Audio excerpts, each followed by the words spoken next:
MyBurbank Talks presents another edition of The Week That Was and The Week That Will Be, a weekly podcast featuring highlights and commentary on local events and issues taking place right here in Burbank. Now, let's see what's on today's agenda as we join our program. Thank you. Please sit down. Hello, Burbank. Craig Short here with you once again for another The Week That Was and The Week That Will Be, and hopefully a short broadcast tonight with the holiday week. But remember, as always, we have a humble request that you like this video and please subscribe to the channel so YouTube continues to recommend this video to others like yourself, and also think about a channel membership to support us here at myBurbank. Last week's Word of the Week winner was Mike Lopez. A little ta-da for you. There you go. Of course, the word was Magnolia in celebration of Magnolia Park. Mike won a $25 gift card to a local Burbank restaurant, and all he had to do was send it in email with a single word in the subject line and his address. How easy can that be? As always, there will be another Word of the Week later in the show, so please listen and send it in to us for your chance to win that $25 gift card. So last Monday, we taped our Ask the Mayor show, which came out on Tuesday, and Mayor Nick Schultz gave us a lot of good information as always. If you have time to take a listen to it, because while he is not the mayor anymore, he is still has some great information and insight into the latest council meeting. So on Tuesday, the city council meeting on Tuesday night, first they extended their extension of an urgency ordinance for the Rancho neighborhood, but there's all kinds of questions that even though they extended for a year, and all the protections are going to end within possibly 4 to 6 months. I think I heard for the 1-year extension, that doesn't mean much. There are all kinds of state laws about to be invoked, and who knows what's going to happen with that whole situation. I have a feeling that Rancho people are going to have some headaches ahead. The council also went ahead with the parking meter program for downtown Burbank, so expect to see those meters coming in the next few months. This is a pilot project, as always, and anything else you might see will work for other areas of the city also. So time will tell. The council also approved the temporary suspension of city code parking requirements for outdoor seating areas for restaurants. They'll come back with a more substantial rules at a later time, but it appears that outdoor dining will continue in Burbank for many years to come, which is also great news for the restaurant owners as well as the customers, and in some cases, their four-legged friends. The council also looked at a potential citywide minimum wage and paid parental leave ordinance, but it really did not seem like it had much traction. They will look into it further, but I can't really see this going anywhere, especially with the state proposition being voted down. In all honesty, fast food workers are now at $20 per hour, which I think is great. And while restaurant workers make a minimum wage, they also receive tips, which gives somewhere between $30 and $100 an hour, depending on how Gucci the restaurant is. On Thursday, some big news. Mayor Nick Schultz announced he was stepping down from the city council as of today. He was nice enough to sit down with us for a complete podcast to tell us all about his next adventure in the California Assembly.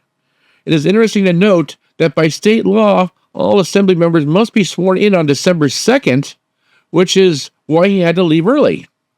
This only gives him a couple of weeks to put his entire staff together and get used to his new digs up in Sacramento. Vice Mayor Nikki Perez will assume the duties of mayor for the next couple of weeks until the reorganization meeting, and the council will only have 4 members until then. I do not anticipate any problems or situations until the reorganization meeting, when Chris Rosati will be sworn in as a 5th member of the council. The police commission met on Wednesday, and we did not have their agenda last week for the meeting, but that's okay. Nothing happened, and our secret police had nothing to report. Hard to believe. On Friday, it was Holiday in the Park. What an amazing night. Estimates were between 35,000 and 40,000 people jammed in Magnolia between Buena Vista and Hugger Way to see the over 60 booths that were set up at the amazing car show. Of course, myBurbank was there, and we had a booth, and we actually did a podcast of different people who stopped by. Make sure you give that a listen because it's a very strange podcast, if I say so myself, with some dignitaries as well as some people as young kids who could only giggle. We took everybody. So I hope you get a giggle out of that. We had a lot of our new Burbank merch for sale, and we appreciate everybody who picked something up. We were putting together an online store that you can go to anytime. Our hot seller was the new myBurbank calendar for 2025, and we will continue to have those for a limited time. Finally, not only do we want to thank you, I want to thank my 3 captains from the varsity baseball team at Burbank High for giving me an amazing assist on that night, but also the people who came up to me and thanked myBurbank for the coverage we give in the city. Sometimes you sit behind a computer or sit behind a microphone, and you don't realize that people are actually getting some good information from us. We do try. Just like I appreciate everybody who listens to this show on a weekly basis. Many people told me they listen to this show in their cars going to and from work, and some put it on their YouTube channel in the background and listen to it. Either way, it is very much appreciated. So, once again, it was a great event. I'm sure the merchants did well. I'm sure everybody there had a great time. I heard of no problems whatsoever. It was packed. It was absolutely packed there. Everywhere I looked, I could see wall-to-wall people. So great job, Burbank, in showing up and coming out there. Great job to all the merchants. Great job to Magnolia Park committee who organized the entire thing. And like Vice Mayor Nick Schultz said on our podcast, we need to have more events like this in Burbank. So who knows what the future holds. Okay. After a quick word from our sponsor, which is a commercial, we will return. Back in a second. Enjoying the show right now? Thinking you may want to do your own podcast? myBurbank Talks is renting out our podcast studio on an hourly rate. You can do audio podcasts or both audio and video, and even bring in guests to talk with. We will help you get set up on podcast platforms and start a YouTube channel, and we can edit your productions to make you look and sound your very best. If you're interested, please drop us an email at studiorentals@myburbank.com. That's studiorentals@myburbank.com, and we will get back to you. Now, back to our show. Yes. Thank you, everybody. Once again, Craig Sherwood with you, and we're for the week that will be. So, starting on Monday. Monday's a quiet day for meetings, as it always is the last Monday of the month. Too bad they can't put a couple of those meetings that bunch up on other Mondays on this Monday, but that's only my opinion and my wish, which sure doesn't mean a whole lot. On Tuesday, the City Council will meet. As we said before, it will only have a 4-member council, with now interim Mayor Nick Schultz running the meeting, and they'll be approving the parking meters now as part of the consent agenda. Also, the consent agenda is approval of a Burbank Water and Power Street Lighting Master Plan. Here's a fun fact for you. There are 9,451 lights in the city of Burbank that Water and Power is responsible for. A lot of lights. Also on the agenda Tuesday is a streamlined ministerial design review of the 40-unit multifamily residential project at 910 South Mariposa Street, which is a SB 35 project. You know that the Rancho people will be there in force, and even though we went and did a podcast using a staff report, I had calls from people saying that the information was wrong. Once again, the Rancho neighborhood is going to be disappointed, but there's little the city council can do about it without denying the project and losing another $500,000 in a lawsuit like they did with Pickwick.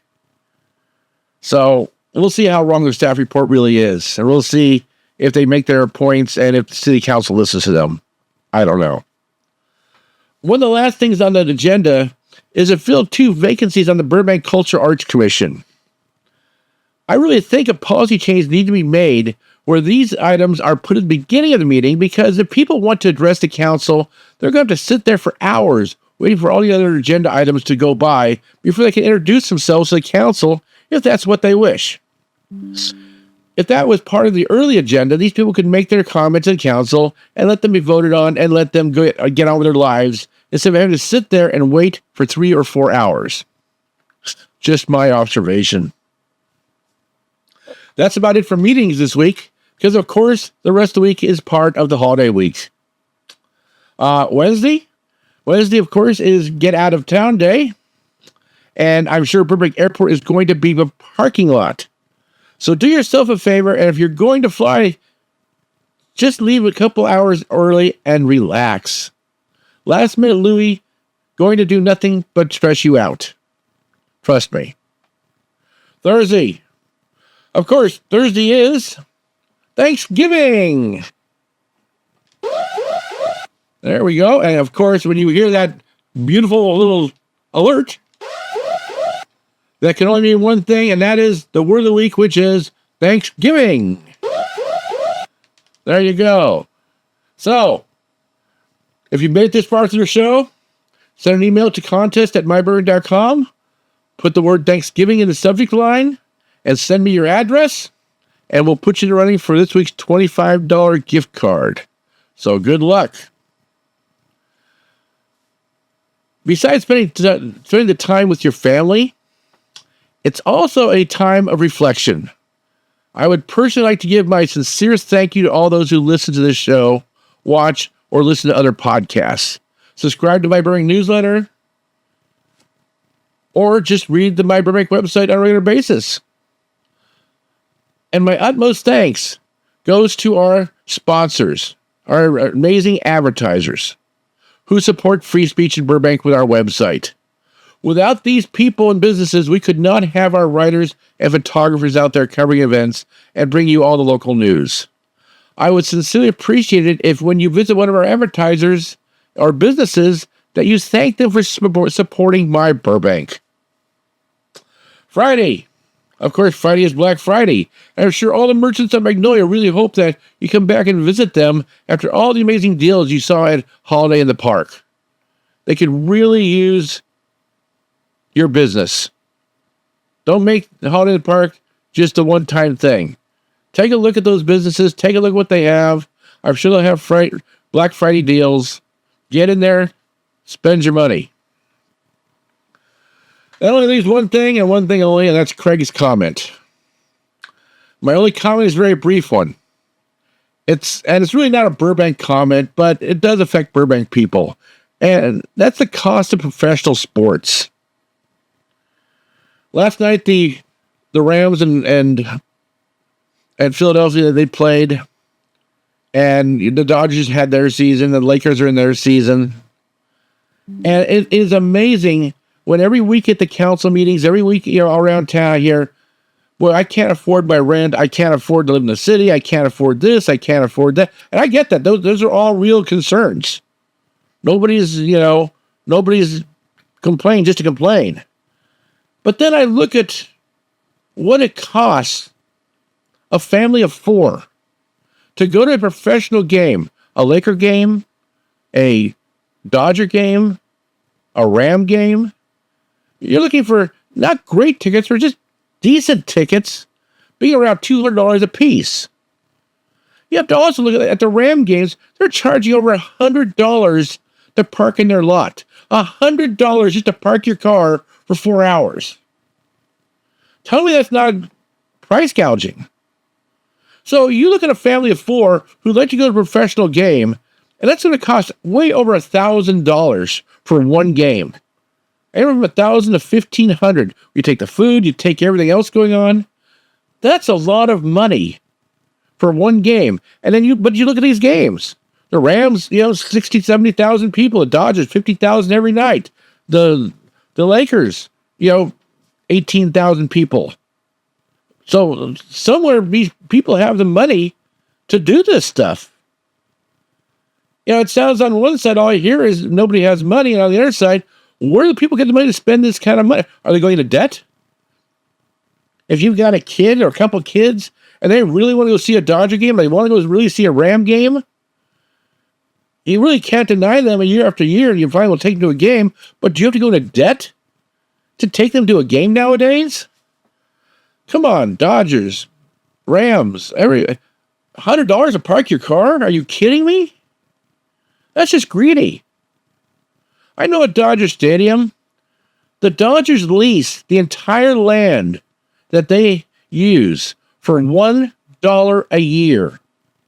That's what they leased it from the city of Los Angeles. They had a 99-year lease for $1 a year. So that parking lot is 100% profit for them. So, yeah, you feel a little ripped off on things? Now, hopefully the city of Los Angeles will get smart, and when the lease is up after 99 years, which is coming up another 20 years, I think it's 99 years, but when the lease comes up, well, they can negotiate a new lease, and you know what? I hope they get a little more than $1 a year. Because one thing to try to lure a professional team to Los Angeles, now they're here, and they're not going anywhere. So, but my point is, the cost of professional sports is getting out of hand. I think you should spend $2,000 or $3,000 on an amazing television and entertainment system, put that in your house, and there you go. You don't need to go to games. You really don't need to go at that kind of money. And in the long run, you'll save yourself a lot of money. I don't know. I don't know what the answer is. I appreciate the LA teams feel they have to spend a lot of money to get the best players because LA kind of demands that. I get that. But I don't think other teams, successful teams throughout the NFL, the NBA, and MLB are all charging that kind of money for tickets, for parking, for food, for everything else. I think they look at their socioeconomic status in the community and they price it accordingly. I just think in LA, they figure, you know what? Everybody here's got money. We'll just gouge people. Anyhow, I can rant all day about this, but I just hate seeing people taken advantage of. So that's my comment. Take it or leave it for what it is. I know it's not a Burbank comment, but people from Burbank do go to the professional games. People in Burbank do have financial problems, and I think it's kind of relevant. Anyhow, as always, we have that humble request that you like this video and please subscribe to the channel so YouTube continues to recommend this video to others like yourself, and also think about a channel membership to support us here at myBurbank. Once again, this is Craig Sherwood saying thank you for listening. Have a great Thanksgiving, and we will talk to you next week. Thank you for watching the latest myBurbank video. If you have it in your heart, please consider helping us by clicking on the super thanks down below. Or even better, go to our channel and consider a membership. Your support is what keeps myBurbank going strong.